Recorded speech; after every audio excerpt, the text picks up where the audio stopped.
first video I've made on computers.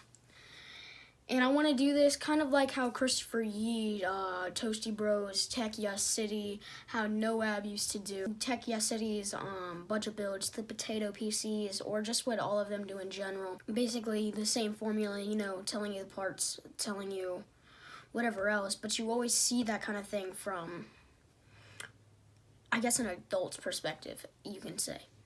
Like, you always see someone who has a job, someone who's older, someone who like, you always see someone who has a job who can make their own money constantly and consistently has money on a certain amount, every X amount of days, every X amount of weeks, every X amount of months, just so that way they can go out and do this more often. I think it would be interesting to see how this plays out from a teenager's perspective. So that's what I'm here to do. Yes, so let's roll on over to what the parts are, and yeah, here we go. So I have a Xeon E3 1230 V3. It's kind of like an i7 4770, like around the same price. I got the Xeon E3 1230 off of Hardware Swap on Reddit from whoever it was. Name will be on screen now.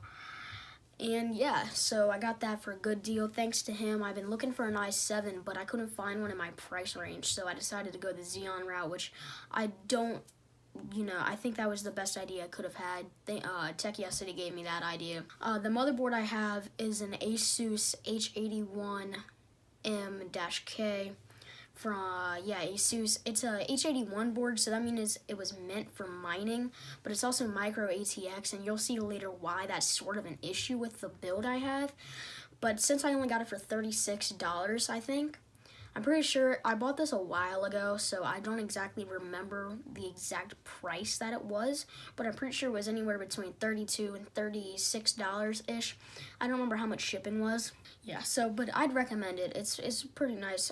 So the RAM was $35. I have 12 gigabytes of G.Skil DDR3 memory. I don't know the speed, unfortunately. I just don't know. Actually, 1600, so it's G.Skil 1600 DDR3 RAM. I have one 4 gig stick and one 8 gigabyte stick. Yeah, my graphics card is a GTX 960 from P&Y 2 gigabyte. I wish I would have been able to get a 4 gigabyte, but I got a good deal on this considering I got an extra, I think it was an 8, yeah, I got a free 8 gigabyte stick with the graphics card.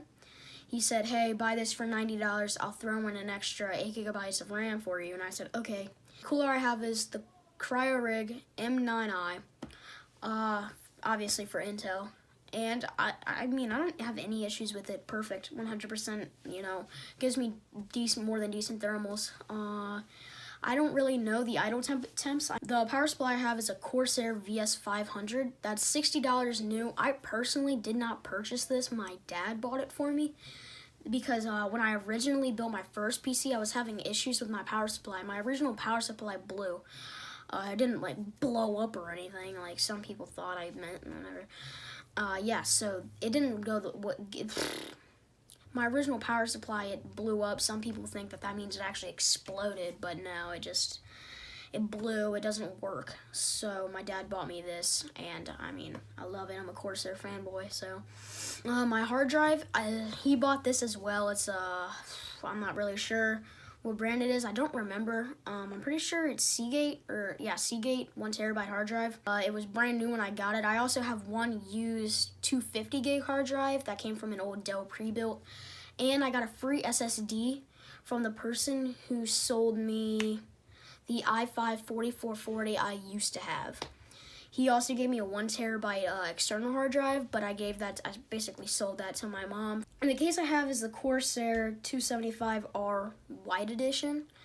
Honestly, it is so clean. It looks amazing. I love it so much. The reason I had to get rid of that i5 4440 is simply because it could not handle streaming. I stream Fortnite almost every day.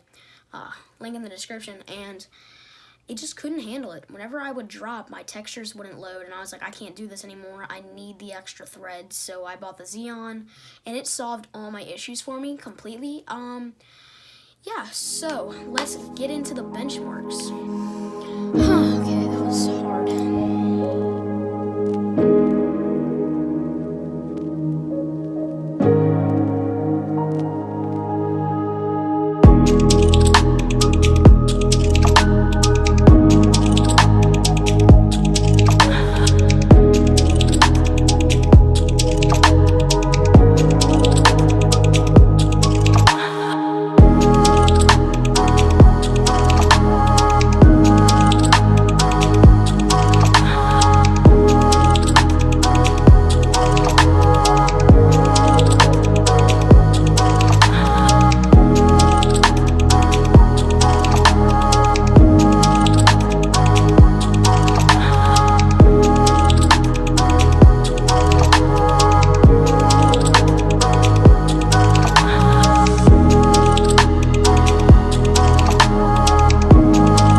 else is done. But as you can see,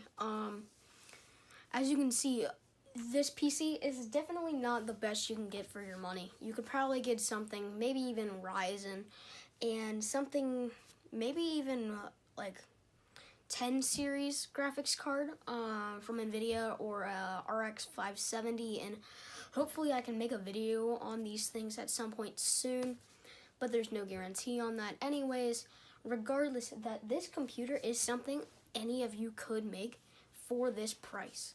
I mean, you may not, maybe for a little bit more, it may take you $500 to do, but at $475, I think that it's not a bad build at all.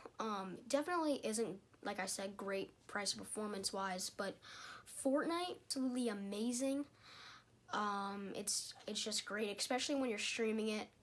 There's really no issues on screen. Everything looks fine. If my internet was better, it'd look better than it does. It looks great, honestly, when you stream. There's like little to no performance hit. I have mine capped at 120 frames usually, but this goes up to, I think, 180 it was on medium settings, which honestly is pretty good, all things considered. I mean, I put it on high and I was only getting around 190, somewhere around there, like 100 or 90. But the main problem I have is, or with the computer, is that graphics card's 2 gigabytes of RAM. It's 2 gigs of RAM. It's not enough.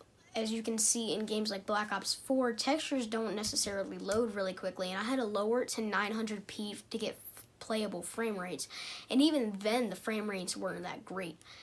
That could be because I was playing Blackout, not multiplayer, but regardless, if the frames are not great. Also in games like GTA on high settings, even though the game is pretty old at this point, it ran really, really well. And it just ran really well.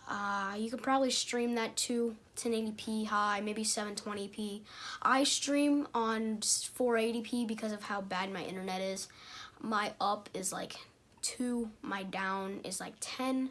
It's not very good whatsoever. Unfortunately, there's nothing much I can do about that at this moment, but that is the main issue I have, and what you would see on the screen, such as behind me.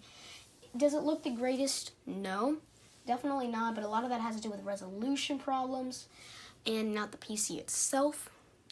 Another game, Heaven, the Heaven benchmark, Unigine Heaven benchmark, that ran pretty well. I'm not too sure on normal scores for, specific CPUs and GPU combos. It ran pretty well. I believe I put it on medium settings and it got 80 FPS average, which is pretty good, all things considered. One of the main issues I found though was when you render it, and it renders things pretty quickly. I think it took 1:45 for Adobe Premiere to render out a 1080p 60 FPS video. It was 60 seconds, so a minute, and it took 1:45 to render it. Not bad at all. I would never render something at 1080 60 anyways, but you could hear the Cryoig M9i get loud. It was like pretty loud. I don't have my headphones up loud in general because I just don't like loud.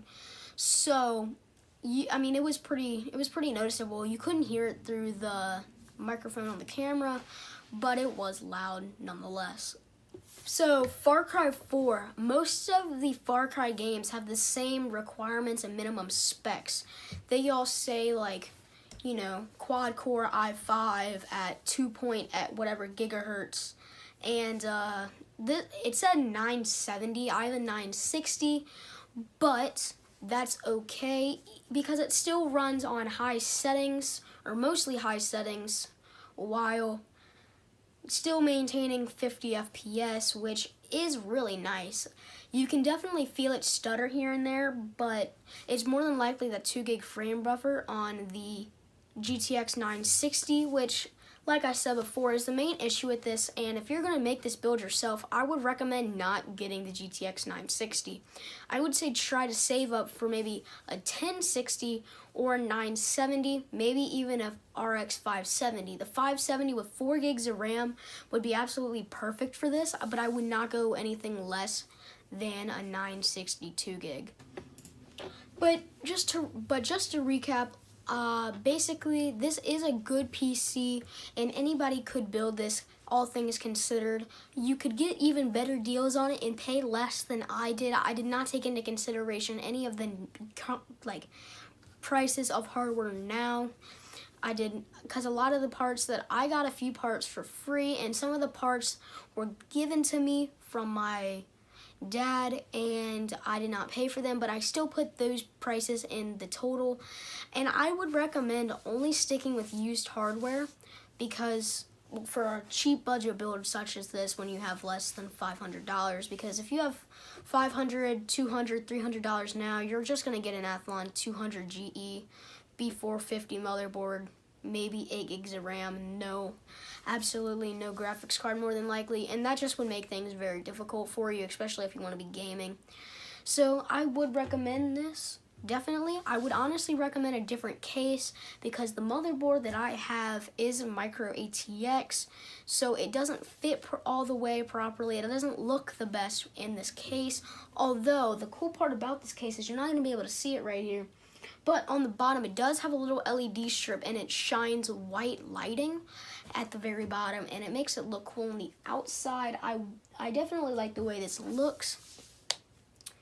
Definitely is a nice PC. Yeah, guys, so enjoy this video. Be sure to drop a like. If you disliked it, you know where that button is. If you want me to make more, make sure to go in the comments down below. Comment something. This is my first video, guys. Please remember not to take it too difficult on me, and see you guys in the next video.